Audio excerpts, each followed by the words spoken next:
Podcast de l'article de Souad Mekawi publié sur l'odj.ma. L'auteur a intitulé son article « Quand son Excellence Monsieur Samir Hadar remonte les bretelles à son homologue algérien ». Elle commence son article ainsi. Franchement, les diplomates algériens doivent se rendre à l'évidence, ils gagneraient à ne plus se hasarder sur le terrain glissant du tac au tac avec les diplomates marocains. Malheureusement, on dirait qu'ils se font toujours un malin plaisir à se faire malmener voire humilier par nos représentants tellement ils persistent dans leur animosité avérée. On se rappellera toujours des argumentaires irréfutables de son Excellence Monsieur Omar Hilal auxquels il nous a habitués et qu'il jette à la face des diplomates algériens pour leur rappeler la responsabilité première de l'Algérie dans le conflit artificiel monté de toutes pièces par nos voisins autour du problème du Sahara marocain, ce qui constitue, d'ailleurs, des cours magistraux pour la diplomatie algérienne et un grand motif de fierté pour nous autres Marocains.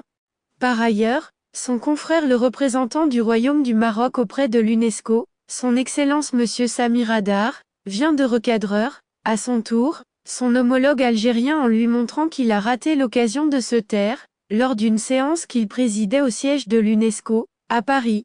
En effet, le spectacle qui s'offre à nous est juste réjouissant. L'auteur poursuit son article ainsi.